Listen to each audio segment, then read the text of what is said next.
Flathead National Forest, Montana, February. Temperatures dropped to -15 at night, the kind of cold that froze creek beds into glassy stillness. Snow lay thick over the ridges, crusted from weeks without thaw. In the silence between wind gusts, you could hear the creak of ice in the pines and the faint groan of a frozen river adjusting to its own weight. In weather like this, survival wasn't measured in days. It was counted in the calories you could find and the energy you dared to spend. At the forest's edge, paw prints no wider than a man's palm trailed along a frozen ditch. Each step pressed deep into the powder, the kind of impression left by a body moving slower than instinct would prefer. The prints belonged to Ash, a fully grown male bobcat weighing just over 26 pounds, a predator built for solitude and stealth, yet now walking the thin line between hunger and collapse. Before we continue, I'm curious, where in the world are you watching this from? Drop your location in the comments. And if you're already feeling invested in Ash's story, imagine how the next part will hit you. Hit that subscribe button so you don't miss what happens next. 3 miles away, a man stood on his porch, mug of coffee in hand, watching the tree line as he did most mornings. Thomas Avery had spent 30 years as a forestry ranger before retiring here to a log cabin built with his late wife. He knew these woods the way others knew their city streets. The natural landmarks, the seasonal shifts in animal trails, the subtle signs of distress in wildlife. But knowing the land didn't shield him from the raw emptiness he carried since her passing 2 winters ago. His hand tightened on the mug, not from the cold, but from the familiar ache that came in moments of stillness. He had survived 2 Montana winters alone now, each one pressing a little deeper into his bones. That Morse. Ning, the air smelled of wood smoke and frozen pine sap, the kind of scent his wife used to say was worth bottling. He wondered if he would ever share such words with anyone again. A flicker of movement at the far tree line caught his attention. It was nothing more than a shadow at first, low to the ground, moving with a deliberate precision. Years of ranger work had trained his eyes to read shapes at a distance, to tell a deer from a coyote by the way its head bobbed or its shoulders rolled. This was neither. The figure paused, snow dusting its back, and Thomas saw the telltale tufted ears, a bobcat. Rare to see one this close to the edge of the property, rarer still in daylight. The cat hesitated, scanning the open space with amber eyes, and for a moment Thomas thought their gazes met. Then, with the fluid grace of something born to the wild, it turned back toward the shelter of the trees. Only its tracks remained, already softening in the wind. Thomas stayed at the railing a moment longer, his breath fogging in the pale air. Something in that brief encounter lodged itself deep, an echo of his wife's voice telling him once that wild animals could look right through you if you stood still enough. He hadn't thought about that in years. He finished his coffee, but his mind was already elsewhere, tracking paw prints in memory, wondering why a bobcat would risk open ground in weather like this. The forest held its own kind of silence in February, a silence so dense it seemed to press on the eardrums. It wasn't the absence of sound. There were faint rustlings, the occasional snap of ice-laden branches, but the presence of something heavier, the weight of winter itself. Snow blanketed every contour, softening ridgelines and swallowing old game trails, masking the living from the searching eyes of predators. Even the creek that threaded past the lower meadow had surrendered to, "Oh, the cold," its once quick song muted beneath a solid sheath of ice. Ash had claimed a small pocket of shelter in the crook of a downed ponderosa. The tree had fallen seasons ago, its trunk propped halfway off the ground by a tangle of stubborn roots. Snow drifted up one side like a frozen tide, but beneath the arch, the wind was gentler, the ground layered with the dry, fibrous litter of pine needles. Here the air smelled faintly of resin and old wood, comforting in its own way, though comfort meant little to a bobcat running a deficit on warmth and calories. This was not the prime hunting ground of his kind. In warmer months, he would have roamed deeper into the forest where the underbrush held more prey. But deep snow slowed the hares and grouse as much as it slowed him, and the open ground near the tree line sometimes offered easier quarry. In the stillness of morning, he watched for movement. Every muscle coiled beneath fur that was no longer the thick, full pelt it should have been. In prime condition, the winter coat of a bobcat is dense enough to trap heat against the skin even in sub-zero winds. His had thinned in patches, the guard hairs dulled from weeks of weather and hunger. Above him, the sky carried the brittle blue of deep cold. It was the kind of day where breath from man or beast rose fast, crystallized, and drifted away in glittering fragments. Somewhere to the north, a raven called, its voice deep and throaty, echoing over the frozen meadow. Ash's ears pivoted toward the sound, tufts flicking like punctuation marks, then swiveled forward again. He knew ravens often circled over carcasses. Following them could mean the difference between an empty belly and a full one. But movement brought cost. In this snow, each bound expended energy measured in fractions of survival time. So he waited. Waiting was the art of the bobcat, the slow, silent observation until an opening appeared. From a distance, the forest could seem life. Less in winter, but Thomas knew better. On days when the wind calmed and the cold didn't bite quite as hard, he would walk the perimeter of his property, reading the signs the snow recorded. Tracks crisscrossed in faint relief, delicate mouse trails tunneling beneath the crust, heavier lines where deer had broken through. Sometimes he saw the paired prints of a hunting fox, the tail drag leaving a ghostly brushstroke between steps. Lately, though, there had been a different pattern, large, round, widely spaced impressions with no accompanying claw marks. He'd seen them near the frozen creek, at the meadow's edge, and most recently, cutting close to his cabin. He imagined the animal moving under cover of darkness, paws broad and furred against the snow's bite. Bobcats were night hunters by nature, ambushing from short distances. In healthy times, they could leap 10 feet in a single bound, the power in their haunches translating into sudden, decisive force.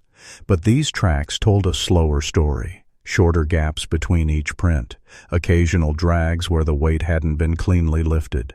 Thomas had followed them with his eyes until they vanished into a thicket, knowing better than to press closer. The forest seemed endless in its reach, but here, winter had compressed all choices into a narrow set of possibilities. Find food, find warmth, find safety. For Ash, safety meant concealment, and concealment meant stillness. Hours might pass with only the occasional shift of his head, the subtle repositioning of his paws beneath him to ease stiff muscles. The scents in the air told him more than movement could. Distant deer, the musky trace of another bobcat days old, and faintly, the smell of wood smoke drifting from the direction of the human's dwelling. That scent held no clear meaning for him yet. It was simply part of the landscape, like the tree line or the frozen creek. He had skirted closer to it than he might have in other seasons, driven by the edges of necessity. But instinct kept him wary. Wild things survived by knowing what not to trust. A thin wind rose, tugging at the needles overhead, setting loose a soft rain of powdered snow. Ash blinked against it, amber eyes narrowing, the world momentarily blurred in white haze. Then he lowered his head onto his paws, conserving the thin thread of warmth in his core. By late afternoon the light would change again, slanting gold across the snow, pulling long shadows from every tree. For now, the forest remained in its midday hush, holding both predator and prey in its patient grip. And somewhere just beyond the reach of sight, Thomas stood at his cabin window, scanning the meadow without knowing that the object of his curiosity lay so near, wrapped in the patient discipline of winter survival. The before still held, the fragile balance, unbroken. For now. From a distance, Ash might have appeared diminished, thinner across the flanks, fur dulled in uneven patches. But within the confines of his shelter, he carried himself with the deliberate authority of a creature still master of his space. Every movement was measured, even in weariness. His tail, short and tipped with black, flicked only when thought became decision. The tufts on his ears, no longer as crisp as the first snows, still stood like sentinels, channeling the faintest vibrations of air. The bobcat's world was not built of human notions of ownership or borders. It was composed instead of shifting scents and sound cues, a layered map laid down in the memory of his senses. He knew which trees the hares sheltered under when the cold bit hardest, which wind patterns carried the scent of deer from the higher slopes, and which stretches of meadow crusted over last, making the snow harder to break through. Even now, in a lean winter, his mind held this knowledge like a living archive. Hunger pressed at the edges of his thoughts, but hunger alone did not rule him. It was tempered by caution, by the deep pride, programming of a solitary predator that had learned the cost of miscalculation. Bobcats could not afford reckless chases. Every pounce had to promise a return on the energy spent. His body was tuned for such precision. Hind legs coiled with muscle for the sudden leap, retractable claws honed for the swift close. In his prime, he could drive those claws into a rabbit before the snow scattered.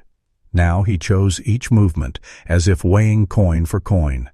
The day's cold did not relent, but a muted glow seeped into the air, the kind of light that signaled early afternoon, when shadows softened and the sky's blue took on a silvery edge. Ash rose from his crouch and padded to the edge of his hollow.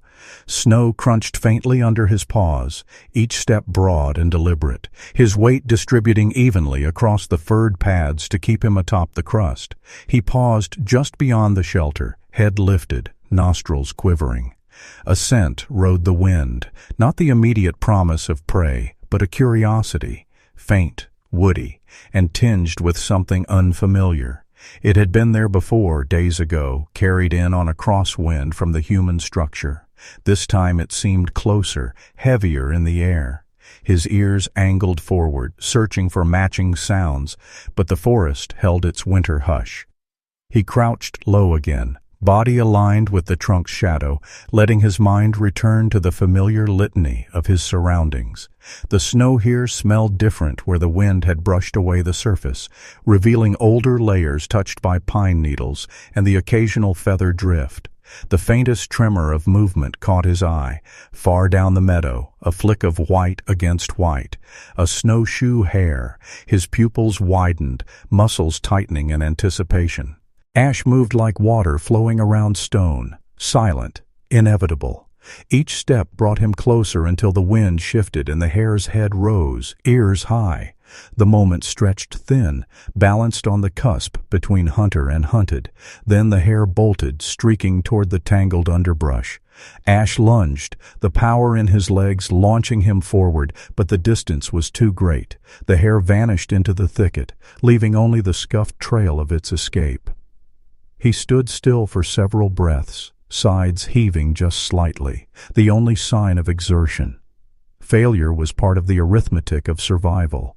Wasted energy meant returning to stillness, conserving strength for the next calculation.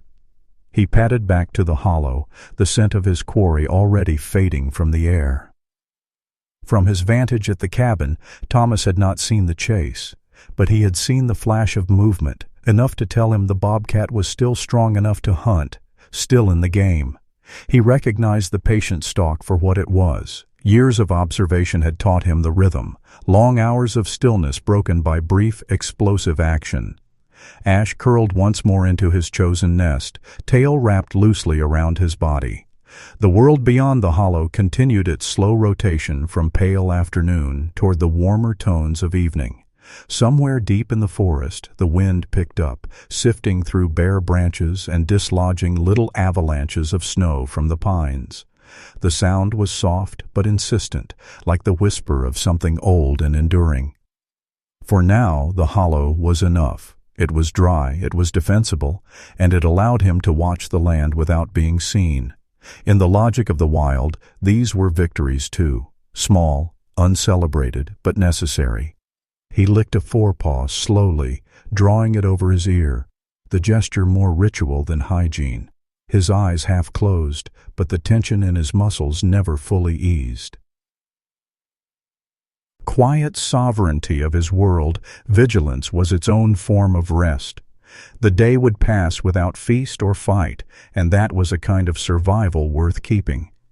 The first clue that Ash was in trouble wasn't something seen, but something felt, a subtle thinning in the air where presence once held weight. In the prime of winter, a healthy bobcat carries himself with a certain density, a coiled readiness. Now, even at a distance, the tension in his frame was softened, the clean lines of muscle under fur blurred by the slow erosion of cold and want.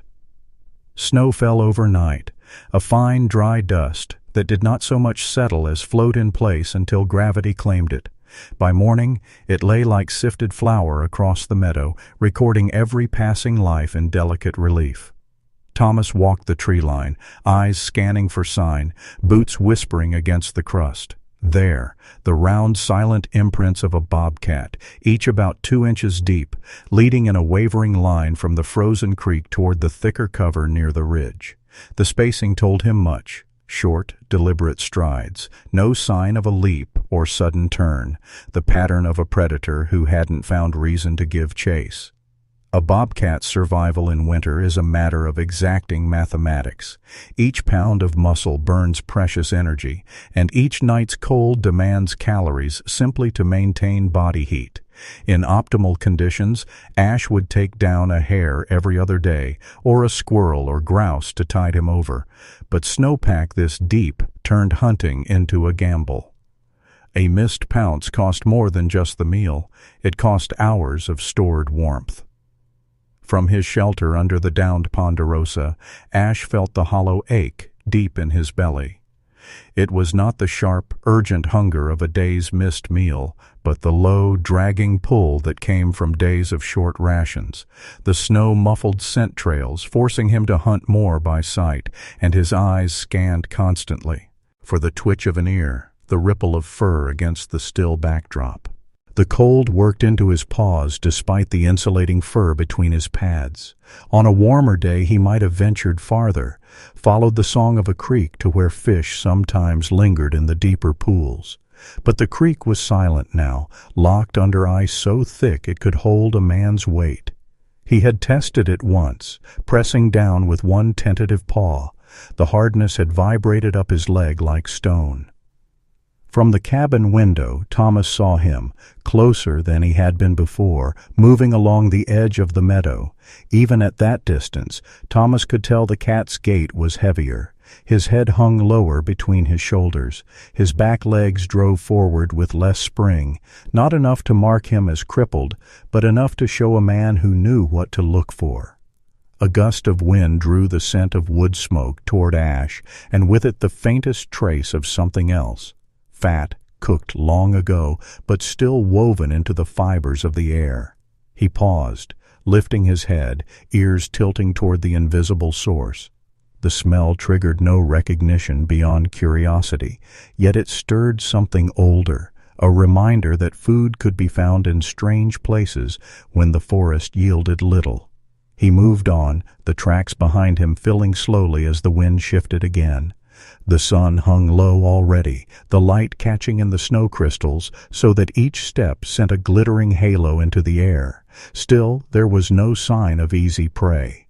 A bobcat in his condition could attempt to bring down something larger, maybe a young deer, but the risk of injury outweighed the promise. A twisted paw in this weather was a death sentence. Near the ridge, he paused at a shallow depression where vole tunnels had collapsed under the snow's weight. He crouched, listening. The fine hairs along his cheeks and muzzle, whiskers tuned to detect even the faintest vibrations, registered movement below. A quick strike through the snow brought his paw douse. Claws sinking into the packed crust. But the vole had tunneled on, deeper and away. Ash withdrew his paw without haste. The wasted effort was minimal, but the tally in his mind leaned heavier toward deficit. The forest darkened by increments, the color leaching from the snow until only shades of blue and gray remained. Ash returned to his shelter as the first hints of night claimed the valley. Hunger gnawed, but he had learned to fold it away, to rest without letting it overtake his senses. In the wild, dignity was not in the feast, but in enduring the fast with composure. Inside the cabin, Thomas leaned against the counter, the image of the bobcat's low gait etched into his thoughts. The years had taught him when to step back and let the wild be. They had also taught him the signs that the wild, left entirely alone, might not see another season. That balance between witness and actor was never simple.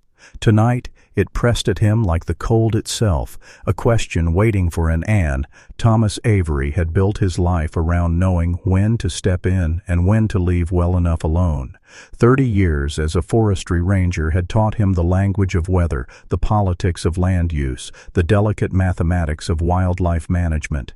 He had been the one to sign off on trail closures when a cougar denned too close to hikers, the one to call in a relocation team when a black bear grew too comfortable with garbage bins. Intervention was never taken lightly. Each decision left a mark, sometimes on the land, sometimes on his conscience.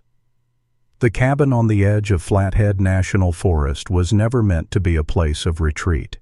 He and Laura had chosen it as a base for the next chapter, her weaving studio in the loft, his workshop for crafting snowshoes and mending gear in the shed out back. They had pictured long winters by the fire, summers spent tending a small garden, evenings on the porch with the smell of pine resin carried on the wind.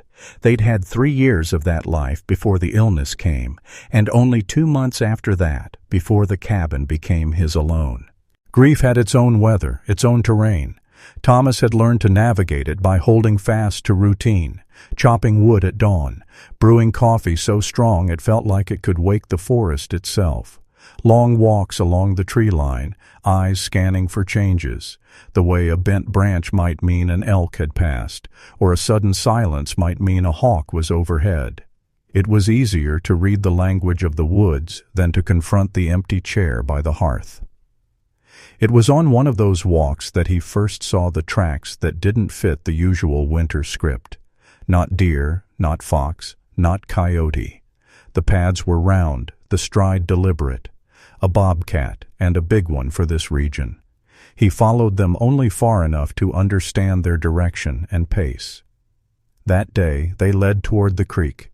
The next time they circled the meadow and veered toward the ridge. By the third sighting, the prints had come within 100 yards of the cabin. Most people in the valley wouldn't think twice about it.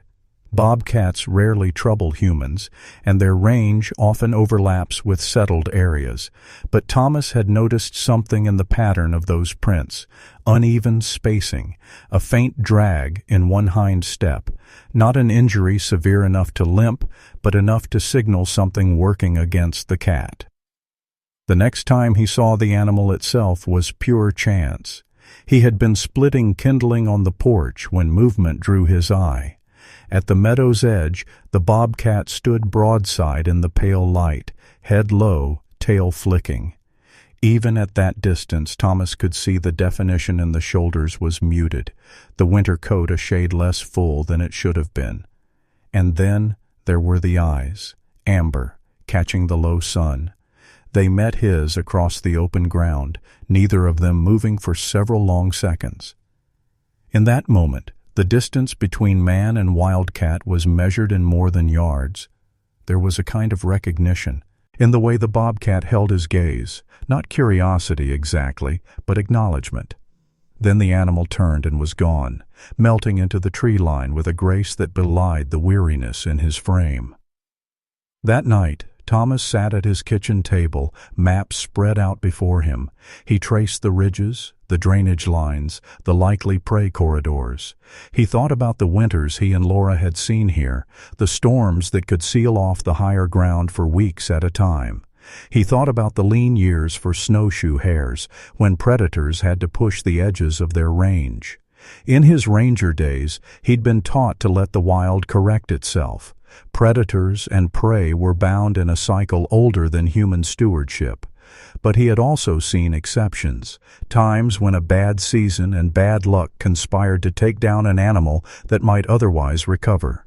The difference between survival and loss could be as small as one timely meal, one shelter from a storm. He found himself glancing at the cupboard, at the packages of venison in the freezer. He had taken those deer legally in autumn, filling the tags not for sport, but for meat to last the winter. He knew better than to offer food to a predator, knew the risks of dependency, of changing its relationship to humans. Yet the image of that low gate and the amber eyes held steady in his mind, refusing to fade. The snow had a strange way of flattening time. Days could pass without any visible change, the same frost clinging to the pine boughs, the same frozen crust over the meadow. Yet for those who lived within it, man or animal, every hour carried weight. Thomas felt it in the way his boots sank deeper along the same trail to the woodshed, in the ache in his shoulders after shoveling the path twice in a single afternoon. Ash felt it in the diminishing reserves that pushed him closer to places he would have avoided in other seasons. That morning began with light so pale it seemed scraped thin across the sky. Thomas was pouring his second mug of coffee when he saw motion in the far field. The bobcat had emerged from the shadowed tree line, his coat blending with the mottled snow where pine needles had fallen. He didn't come directly toward the cabin, but he was closer than before, close enough that Thomas could see the frost clinging to the ruff of fur around his face, the slow lift and fall of his paws as if each step required careful accounting. Ash had seen the human before, from the ridge, from the meadow's edge, always at a distance where the scent was faint and the shape was only a figure. Now the scent was stronger, wood smoke, something animal beneath it, and the faint tang of metal from the roof. He paused halfway across a drift, head lifting to test the air. Instinct told him this was not his domain. Instinct also told him that the meadow, open and bright against the cold sun, offered little in the way of concealment. Still, he stayed in place, watching. Thomas remained at the window, careful not to move too quickly. The bobcat's gaze wasn't fixed directly on him, but there was an alertness there, an awareness that could pivot to flight at the smallest provocation. Thomas knew the calculus running behind those amber eyes. Weigh the risk, decide if the open ground was worth crossing, determine whether the presence in the cabin was threat or simply another feature of the landscape. A gust of wind swept over the field, lifting a veil of loose snow that shimmered briefly in the low light before settling again. Ash blinked against it, tail flicking once. His ears twitched toward the trees, then toward the cabin, a pendulum measuring two opposing forces, hunger on one side, caution on the other. The human didn't move. That stillness was unusual. Most creatures shifted, fidgeted, made sound. This nay stood like the pines, rooted but aware. Ash had learned over seasons that such stillness often meant the difference between a chase and a simple passing by. Predators could be patient, so could prey. And sometimes, so could those who didn't fit neatly into either role. For a moment, the only movement came from the shadow of a raven crossing above them, wings cutting the light into pieces. Ash's gaze followed it, the faint tightening of his muscles betraying the impulse to track. Ravens meant opportunity, but the bird's arc carried it away, toward the higher ridge, and Ash let the tension ease. Thomas took in every detail, how the bobcat's paws spread slightly with each step to better distribute weight over the snow, how his whiskers angled forward when he turned toward the wind, how his shoulders rolled just enough to keep the motion efficient. Signs of a healthy hunter, but overlaid with a certain heaviness, as though the engine within wasn't firing at full strength. Then, as if some silent clock had struck, Ash began to move again, not toward the cabin, but along the edge where meadow met forest. The line he walked was a safe one, close enough to scan for movement in the open, close enough to retreat into cover at the first wrong note. Thomas exhaled, the breath fogging against the window pane. This was no chance crossing. The Bobcat was mapping the edges, learning the terrain that led to and away from the cabin. The question was whether he would close that distance in days to come, or whether the line between them would hold. Ash paused once at the midpoint, head turning slightly, as though aware of eyes upon him. His body language remained loose, but every muscle could tighten in a heartbeat. After a breath's length, he slipped into the tree line, the shadows taking him as if he'd never been there at all. Thomas stayed at the window for a while after the last trace of movement was gone. The field looked unchanged, the wind smoothing over the faint depression of paw prints until they were no more than a suggestion in the snow. But Thomas knew better. A map had been drawn this morning, in steps and glances and distance held. Whether either of them intended it, the space between man and Bobcat had just grown smaller. The sky had turned the muted silver of a February morning that could not decide between snow and sun. Overnight, a light dusting had softened the hard edges of the meadow, layering over the previous day's wind-scoured crust. The air held that particular stillness that came when the forest listened to itself, every sound suspended in the cold. Thomas was on the porch, not moving much, only the slow rhythm of his breathing forming faint clouds that drifted away in the quiet. He'd come out to split kindling, but the axe leaned idle against the railing. His eyes were fixed on a patch of shadow at the meadow's edge, where a shape had emerged and paused. Ash stepped into the open with the unhurried precision of a creature aware of every vantage point. His paws pressed the snow in perfect rhythm, leaving a dotted trail behind him. The wind was in his favor today, carrying the human scent to him before he had to commit to closing the gap. He knew it well enough now, the layered scent of wood smoke, oiled metal, and something warm and animal that lived inside the cabin walls. For several long moments, he remained at the boundary where safety met risk. The tree line offered quick escape. The open field carried the possibility of gain. This time, neither instinct outweighed the other, so he chose stillness. His gaze fixed on the man across the meadow. Thomas didn't shift his weight, didn't raise a hand in greeting or warning. He understood the language of such encounters. Movement meant intent, and intent could break the fragile tether of this moment. So he held his ground, letting the Bobcat decide the terms. In the sharp clarity of that cold morning light, the details stood out. The faint frost on the tips of Ash's ear tufts, the way his whiskers angled slightly forward, signaling attention rather than alarm.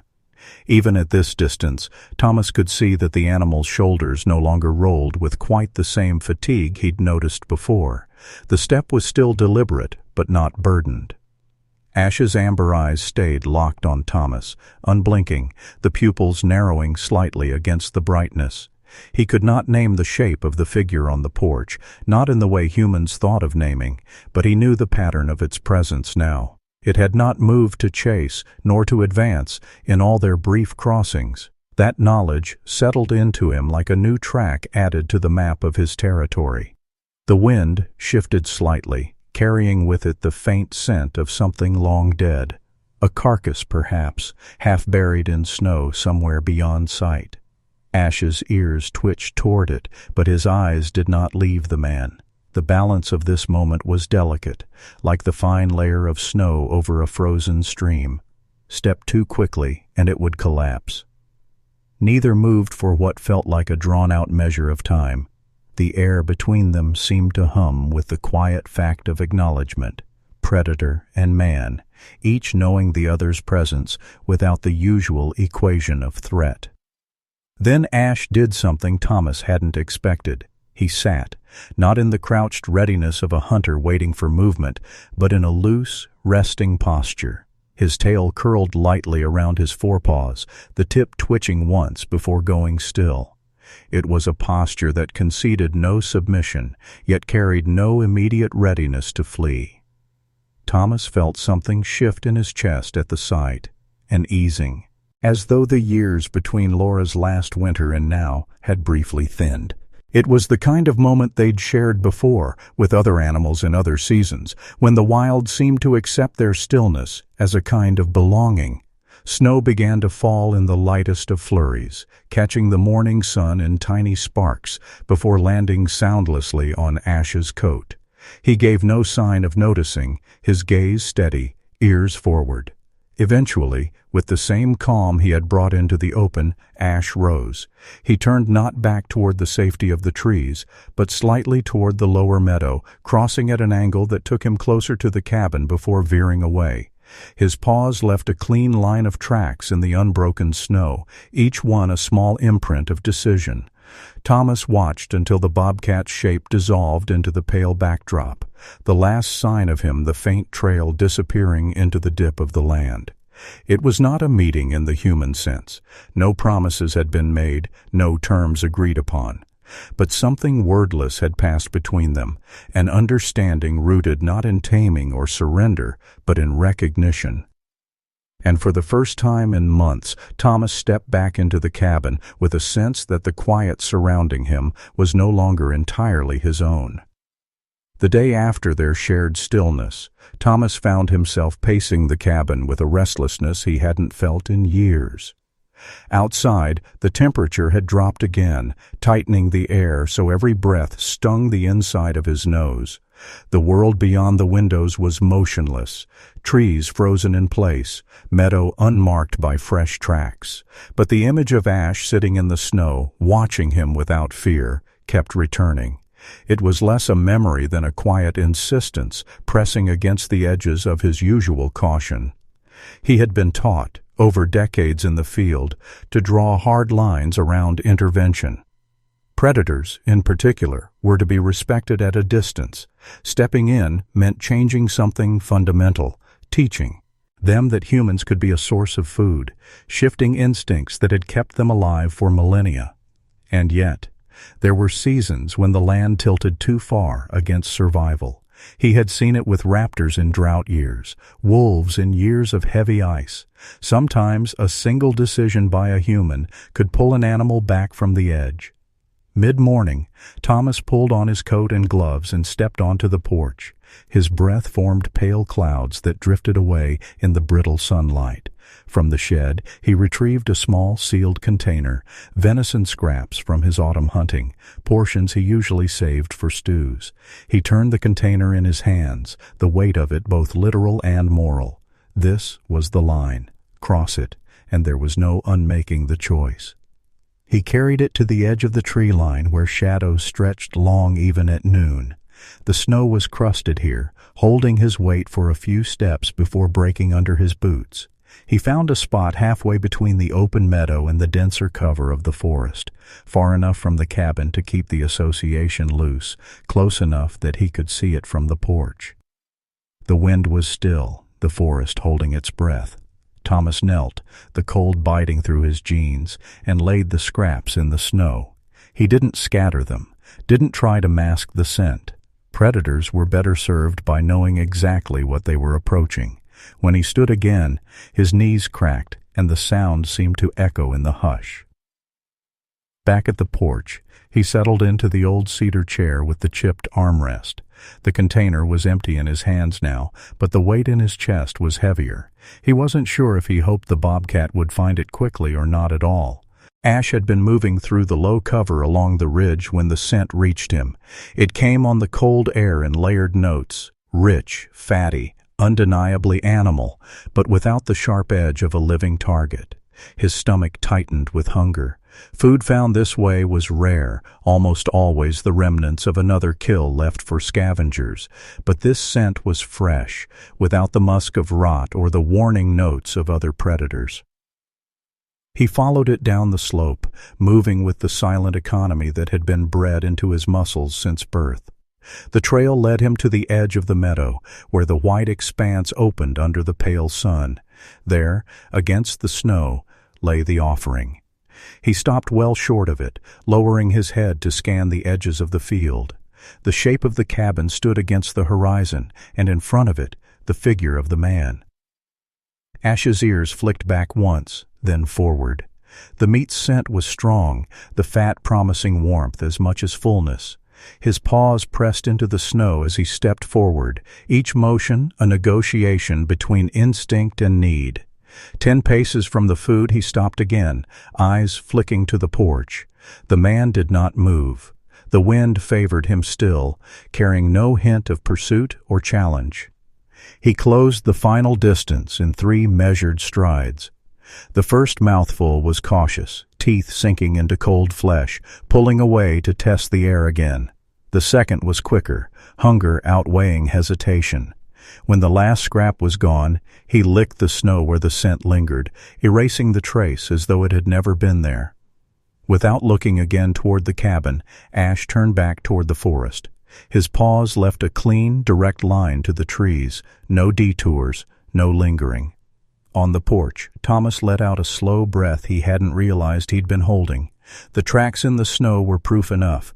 The line he'd held for so many years was behind him.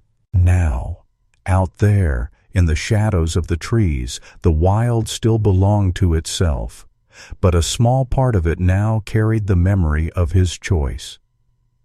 2 days passed before Ash returned. The snow had fallen again in the night, muting the land beneath a new, powder-soft layer. The meadow was blank, as if the tracks of their last exchange had been erased deliberately, the slate wiped clean. Thomas sat by the window that morning, coffee cooling on the table beside him, scanning the pale horizon for movement. He didn't have to wait long. From the shelter of the far pines, the bobcat emerged, his coat dusted with snowflakes that clung and melted slowly in the faint sunlight. This time, Ash didn't skirt the meadow's edge. He came straight across the open, his body low but unhurried, as though the space between forest and cabin was no longer a pure line of risk. Thomas stepped out onto the porch, careful to keep his movements slow. He had prepared another portion of venison scraps, smaller than before. They sat in a shallow wooden bowl in his gloved hands. He knew better than to bring the food too close to the cabin. Animals remembered patterns, and patterns could turn dangerous if they linked people too directly with an easy meal. Still, he wanted to narrow the distance just a little. He crossed the snow to a point well within sight of the porch, but closer to the open ground, each step a measured crunch in the quiet air. He set the bowl down on a low rise where the sun caught it, the scent already threading into the cold. Then he turned back, walking the same path to the porch without looking over his shoulder. Ash stopped midway across the meadow when Thomas appeared, the wind swirling the man's scent toward him in faint currents. He watched as the figure moved away again, leaving the strange object behind. The scent rising from it was familiar now, food that had been clean and safe the last time. But there was something new, the closeness to the structure, the fresher trail leading directly away from it. The bobcat's paws sank slightly into the softer snow as he moved forward. He took the approach in stages, closing the distance by a few yards, then stopping to watch the porch where the man now stood motionless. The bowl was in the open, a dark shape against the snow. Each pause was a chance to read the air, to weigh risk against reward. When he reached the rise, Ash's head lowered. His whiskers brushed the wooden rim, and his teeth closed around the first scrap. It was colder than the last, the fat firm but yielding as it warmed on his tongue. He chewed slowly, watching the cabin from the corner of his vision. The man hadn't moved. The second and third pieces went down faster, the hollow in his belly easing. Halfway through, a raven landed on the snow a few feet away, its black feathers stark against the white. It hopped twice, head tilting, a low croak escaping its beak. Ash froze, muscles taut. Ravens were opportunists, but they could also be the first sign of other scavengers. He hissed low, tail lashing once, and the bird took wing, beating hard toward the tree line. The sound broke the moment's stillness, and Ash's attention flicked back to the man, still motionless, still watching, perhaps, but without that sharp tension animals learn to read in hunters. This watching felt different, not like a predator weighing a strike, but like a creature holding its own ground. Ash finished the last scrap and nosed the bowl once, as if to be certain there was nothing left. Then, instead of turning straight back to the forest, he walked a few steps toward the porch, no more than the length of a small tree, but enough to shorten the gap between them to less than 20 yards. He stood there, chest rising and falling in slow, deliberate breaths, eyes fixed on Thomas.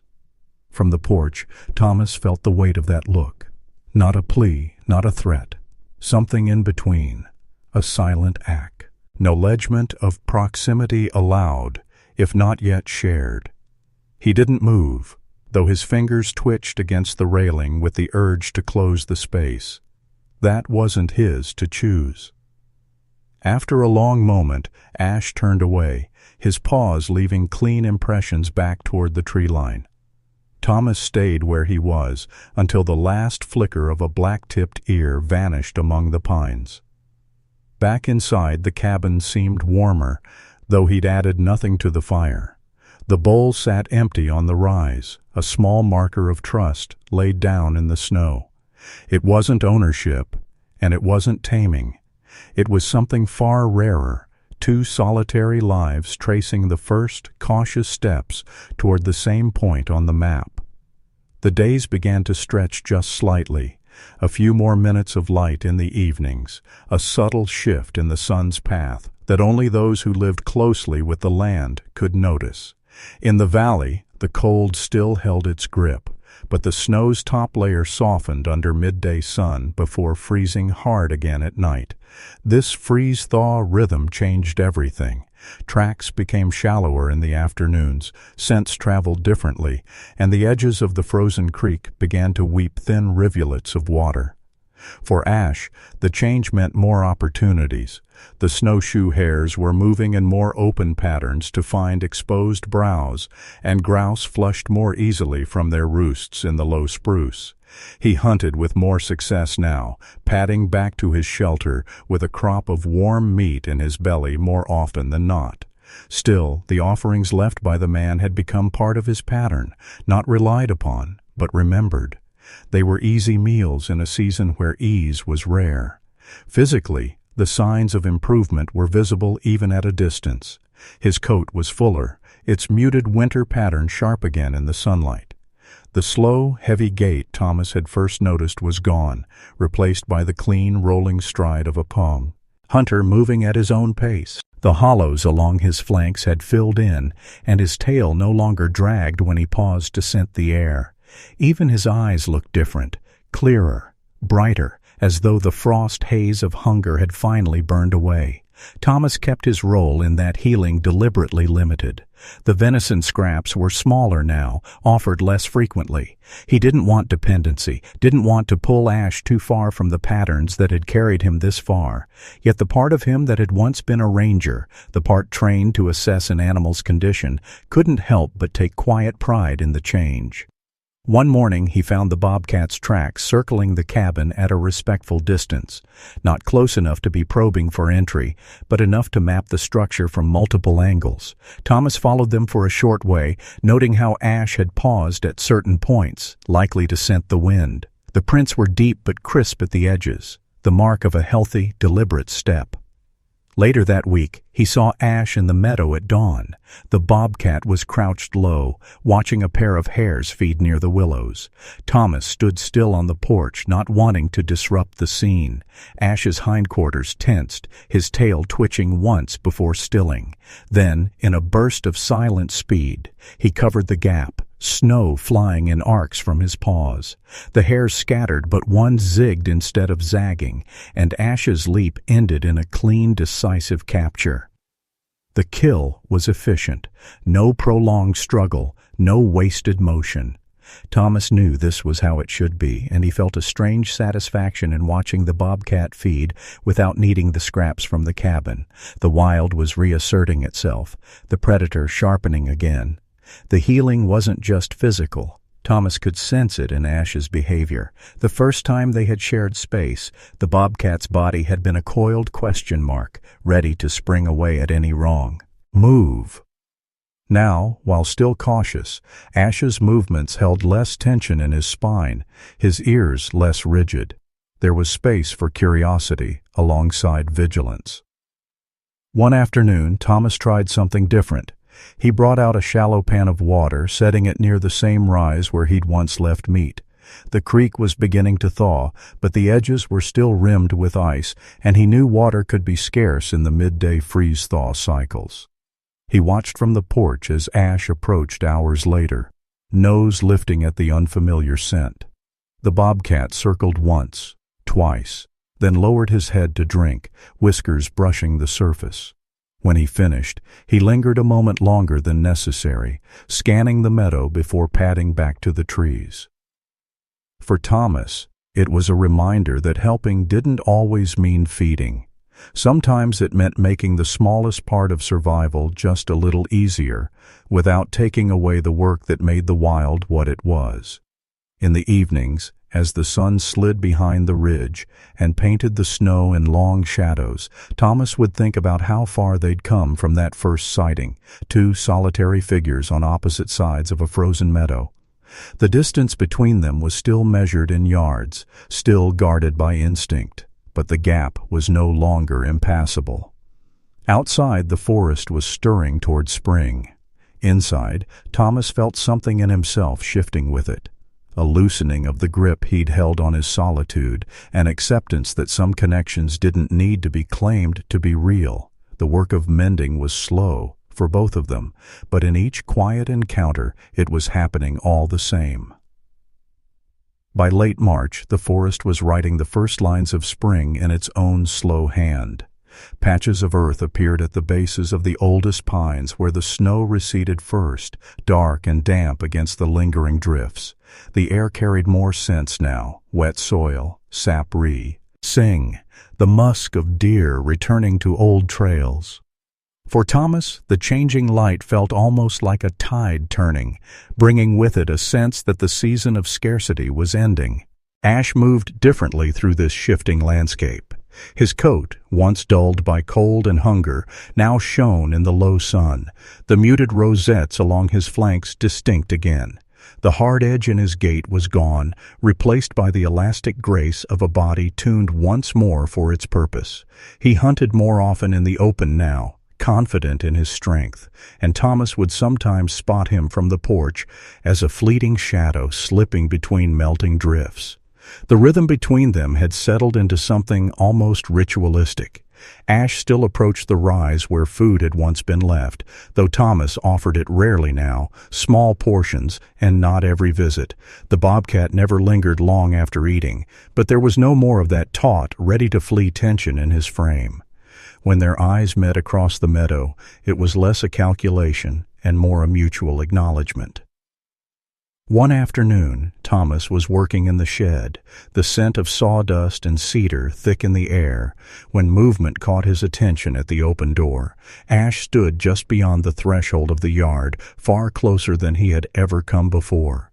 The bobcat's head was high, ears forward, body angled slightly as if considering whether to close the last few yards. Thomas didn't move. His hand, still resting on the bench, curled slowly into his palm to keep from reaching toward the doorway. They stayed like that for what felt like a long stretch of quiet, the kind of silence that hummed with the weight of being seen. Ash's amber gaze held steady, reading the human the way he would read a rival predator, measuring intent, testing for hidden edges. But there was no threat in the man's stillness, no tension in his stance. After a final pause, Ash turned away, padding toward the tree line with unhurried steps.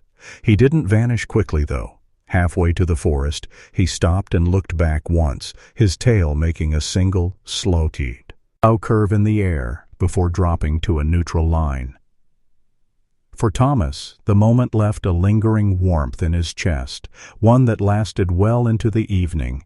He thought about Laura then, not in the sharp, hollow way he often did, but with a gentler kind of memory. She would have understood the significance of that look back, would have seen it as its own kind of gift.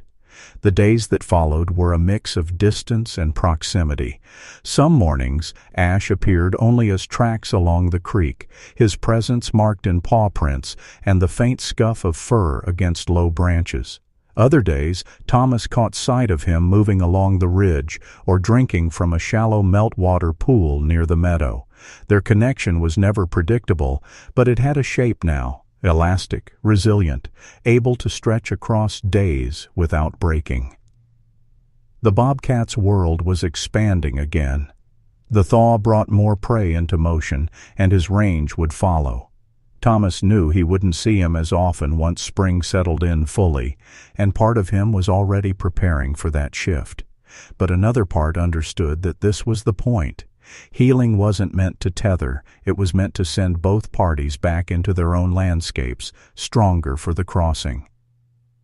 One morning near the end of the month, Thomas found fresh tracks leading away from the rise where he'd left a final small portion of meat. The prints were strong, deep, the stride long and even. They headed toward the higher ground beyond the ridge, a place where deer moved in larger numbers and the underbrush stayed thick into summer. He stood there a while, looking in the direction the tracks led. The forest beyond was still dappled in late snow, but the sunlight had a different tone now, warmer, more forgiving. Back at the cabin, he poured himself a cup of coffee and carried it to the porch. The air smelled of thawing earth and the faint sweetness of early bud. Somewhere out there, Ash was moving through his territory, carrying the strength of the past weeks into the wider world. And Thomas, in his own way, was doing the same. The quiet between them had been a bridge, and now, as the season shifted, they each carried forward what they had found on the other side. By April, the snow was losing its hold on the valley. The meadow that had been a white, unbroken expanse all winter now showed mottled patches of brown and green, where the first shoots of grass pushed through. The creek ran again, not in the muted trickle of late thaw, but in a clear, steady rush that carried the sound of movement through the air. The light was warmer on Thomas's porch, spilling gold across the railing in the late afternoon. It had been more than a week since Thomas last saw Ash. The absence was not cause for worry. Spring changed the rhythm of the wild. Prey was more plentiful, cover easier to find. A healthy bobcat would be ranging farther now, following food and territory patterns shaped by generations before him. Still, Thomas felt the quiet differently without the shape of those amber eyes appearing now and then at the tree line. That morning, he rose early, drawn outside by a sky brushed with the faint blush of sunrise. The air smelled of damp earth and pine resin, a scent that seemed to settle into his lungs like something both new and deeply remembered. Mug in hand, he stood at the edge of the porch and let his gaze sweep the meadow out of habit. And there, just where the shadow of the ridge gave way to the open, Ash appeared. His coat gleamed in the morning light, the muscles along his shoulders moving fluidly beneath the pattern of his fur. He crossed the meadow with the measured confidence of an animal at full strength, paused silent on the damp ground. Thomas didn't move. He simply watched as Ash came within 30 yards, then angled toward the lower creek. The bobcat paused there, lowering his head to drink, the sunlight catching in the water as it rippled. Wet. And he finished. He looked back. Not a quick scan for danger, but a deliberate turning of the head until his gaze met Thomas's. The moment held, unhurried. There was no tension in Ash's frame, no calculation about what the man might do. Just the quiet certainty of recognition, as if both understood they were seeing each other not for the first time, and maybe not for the last, but for the last in this season, in this form of their connection. Then Ash turned away, moving toward the line of trees that would take him up the ridge and deeper into his range. Thomas watched until the bobcat became part of the forest again, his coat blending into shadow and light. The only trace left was the damp prints near the creek and the faint stir of grass where he had passed. Thomas stood for a long time after that, the mug cooling in his hands. He thought about the winter, about the first sighting, the long weeks of distance and slow approach, the choices that had to be made in the thin space between caution and compassion. He thought, too, about Laura, and how she would have understood that sometimes the most important thing you can give a living being is the chance to leave you behind in strength. Back inside, the cabin felt different. Not emptier, but more open somehow, as if the months had shifted the walls outward. He knew there would be other winters, other tracks in the snow, other questions about when to act and when to simply bear witness. This one had ended as it should, with both of them still themselves, carrying what they needed back into their separate worlds. The afternoon passed quietly, the sound of the creek constant through the open window. Outside, the meadow went on with its business, ravens in the distance, the faint rustle of wind in the dry grass, the scent of change in the air. If you've ever felt a connection that changed you, even without words, subscribe now to join others who believe those moments matter. Tell me in the comments, when was the last time you shared a moment with an animal you'll never forget?